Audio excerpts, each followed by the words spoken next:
$94 कोई 9 बिलियन के करीब खर्च हो जाएगा। आप हैरान होंगे कि मदर डे के ऊपर 13 के करीब खर्च होता है और वैलेंटाइंस डे पे 20 मिलियन खर्च हो रहा है।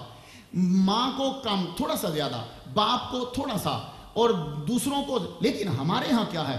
हमारे यहाँ हमारे नबी ने फरमा दिया, अंता व मालों का ले अबी का, तू और तेरा माल तेरे बाप का है, तेरा सब कुछ तेरे बाप का है। और मेरे नबी ने फरमाया कि जब मोहब्बत भरी निगाह बच्चा अपने बाप के चेहरे पे डालता है, रब उसको एक हज का सवाब अता फरमा देता है। तो हुकूक अब चलते गए आगे, बाप से माँ, माँ और बाप। और एक सुन लीजिए, हमारे यहाँ मदर डे नहीं होता, फादर डे नहीं होता, हर डे बाप का है, हर डे जो है वो मदर का है, हर डे जो है वो इन दोनों का है। हम तो आगाज़ भी अपने माँ बाप की ज़ियारत करके करते हैं और हमारी खुशी उसमें बढ़ जाती है जब हम शाम को जाने से पहले अपने माँ बाप का चेहरा देख लेते हैं। इसके बाद आ जाते हैं दूसरे लोग सब। हम लोगों को दुनिया में जो भेजा गया है, देखिए इस चीज़ के ऊपर जैसे सफ़ीर साहब ने फरमाया है, नवाबजादा साहब ने, ये हम सब लोगों को ख़ास तौर पर पाकिस्तानी कौम को इसकी जानिब बहुत तवज्जो देना है। हुकूक जो हैं वो हमसाये के बहुत ज़्यादा हैं, लेकिन हमसाया है कौन? हम हमसाया उसे समझते हैं कि जिसकी दीवार हमारे घर के साथ मिलती, नहीं, वो नहीं है।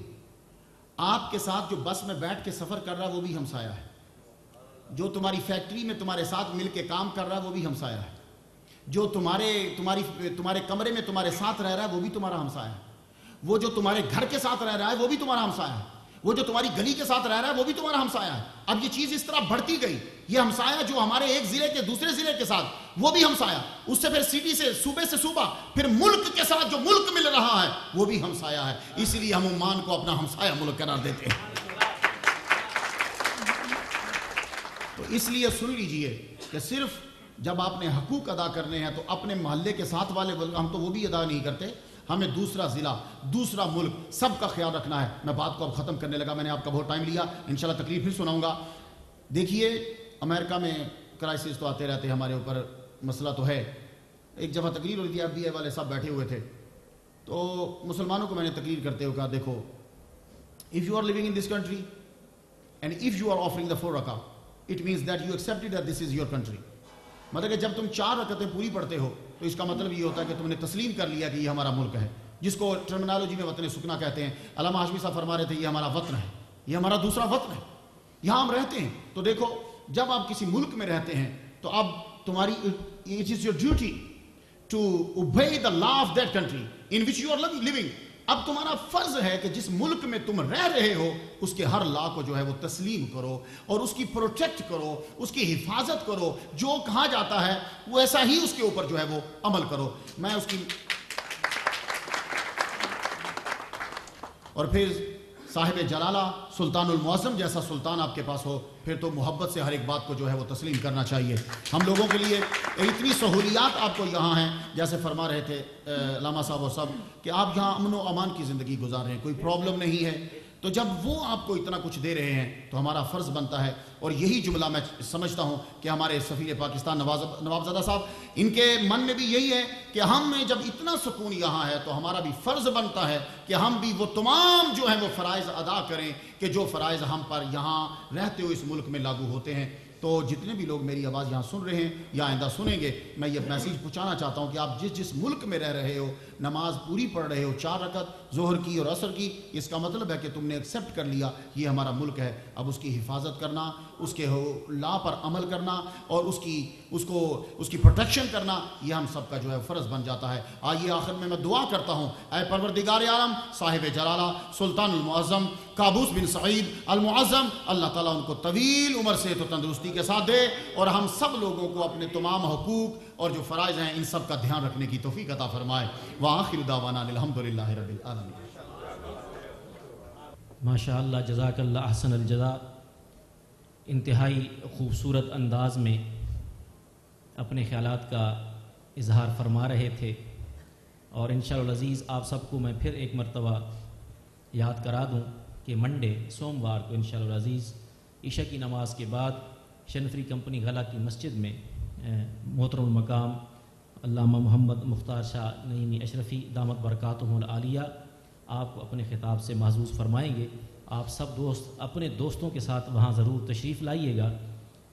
اور آج کی اس محفل کے منتظمین میاں محمد ریاض صاحب اور ان کی جو کمپنی ہے جناب محمد منیر صاحب اتفاق ٹریولز، اور جناب کاشف زعیم صاحب جو کہ راحت کمپیوٹر سے تعلق رکھتے ہیں، اور دیگر دوست جنہوں نے ان کے ساتھ تعاون فرمایا، ہم ایک مرتبہ پھر ان کے اور بالخصوص سید فیاض شاہ صاحب جو اپنے نام کی طرح الحمدللہ فیاضانہ کاموں میں بڑھ چڑھ کر حصہ لیتے ہیں، اور دیگر دوست جتنے بھی ہیں، اللہ تبارک و تعالیٰ سب کو اس آج کی اچھی محفل کے انعقاد پر اپنے خصوصی رحمت سے نوازے.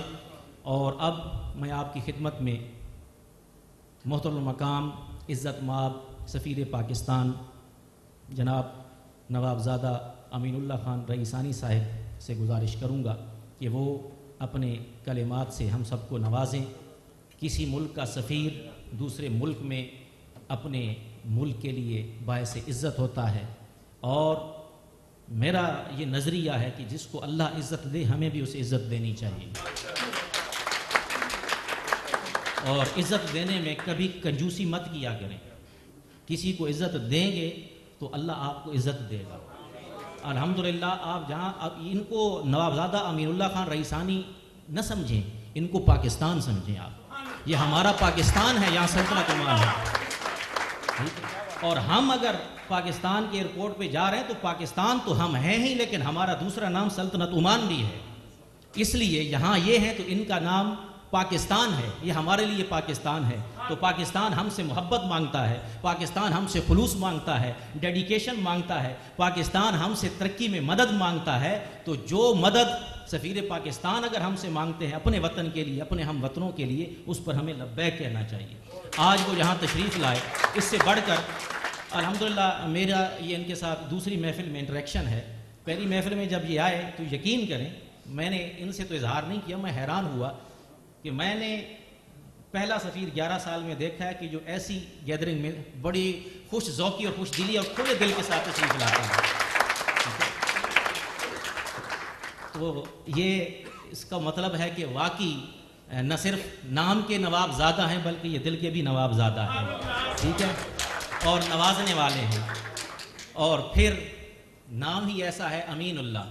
تو یہ ہمارے وطن کے امانت دار ہیں، امین ہیں. میں نہایت ہی ادب سے گزارش کروں گا کہ اپنے خصوصی کلمات سے ہم سب کو نوازیں. محترم مقام عزت مآب سفیر پاکستان جناب نوابزادہ امین اللہ خان رئیسانی صاحب. بسم اللہ الرحمن الرحیم. محترم علامہ مختار شاہ نعیمی صاحب،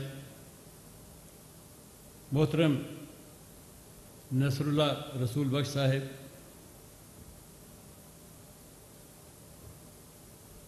محترم سید فیاض علی صاحب، اور میرے عمانی بھائیوں، السلام علیکم.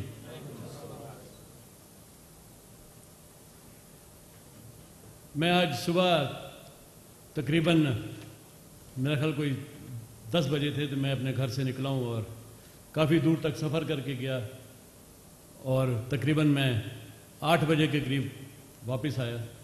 تو شاہ صاحب نے مجھے کہا کہ آپ تیار رہنا ہے تو تقریب کے لیے جانا ہے. تو جب میں وہاں سے نکلا تو اپنی اینک بھی بھول آیا. بہرحال اگر میں کسی کا نام نہ لے سکا ہوں تو میں اس کی نہایت معذرت چاہتا ہوں. اور آپ سب بھائیوں کو میں آج مبارکباد دینا چاہتا ہوں، اور خاص طور پہ عمانی بھائیوں کو ملک عمان کی 41ویں سالگرہ پہ. میں جب یہاں آیا، میں جولائی کے آخر میں یہاں آیا. اس سے پہلے میں 2 ملکوں میں سفیر رہا. تو یہاں آ کے میں نے واقعی یہ پایا کہ یہاں جس طریقے سے سلطان قابوس نے اس ملک کو اپنے اولاد کی طرح سمجھا، اور انہوں نے جس طریقے سے اس ملک کو ترقی دی، شاید ہی کوئی مثال کسی اور ملک کی ایسی ہو.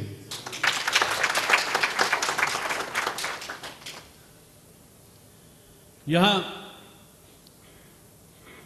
جو میرا تھوڑا بہت اس سفارت میں تجربہ ہے، تو میں نے کچھ سالوں میں، اور آپ نے بھی دیکھا ہوگا کہ اس وقت مسلمانوں کے خلاف اور خاص طور پہ مسلمان ملکوں کے خلاف یہود و نصارہ کی ایک بہت بڑی سازش چل رہی ہے، اور ہم سب کو چاہیے کہ اللہ تعالیٰ سے دعا کریں، اپنی ہر نماز میں دعا کریں کہ اللہ تعالیٰ ان کی ان سازشوں کو ناکام بنائے۔ یہاں ایک بات میں ایک اور جو کہنا چاہتا ہوں، جیسے کہ ہمارے نعیمی صاحب نے فرمایا حقوق العباد کے بارے میں بات کی، میں کوئی اتنا بڑا عالم نہیں ہوں، کبھی کبھی تھوڑا بہت پڑھ لیتا ہوں ادھر ادھر۔ میں جب شام میں تھا تو وہاں ایک پاکستانی اسکول تھا، ابھی بھی ہے۔ میں جب وہاں گیا تو میں نے دیکھا کہ لڑکیوں کے بٹن جو تھے وہ یہاں تک سینے سے نیچے تک کھلے، کوئی ڈسپلن نہیں اور بری حالت، اور مسلمان ملک میں یہ حالت۔ تو میں نے جب جا کے یہ سب چیزوں کو ٹھیک کرنا شروع کیا تو یہاں تک ہوا کہ وہاں کے جو پیرنٹس تھے، جو ماں باپ تھے، انہوں نے مجھے خط لکھنے شروع کر دیے کہ کیا تم طالبان بن گئے ہو کہ اس اسکول کو بھی طالبان بنانا چاہتے ہو؟ میں نے پھر ایک سب کو خط لکھا کہ مہربانی کر کے اگر آپ آئیں تو میں آپ سے میٹنگ کروں گا۔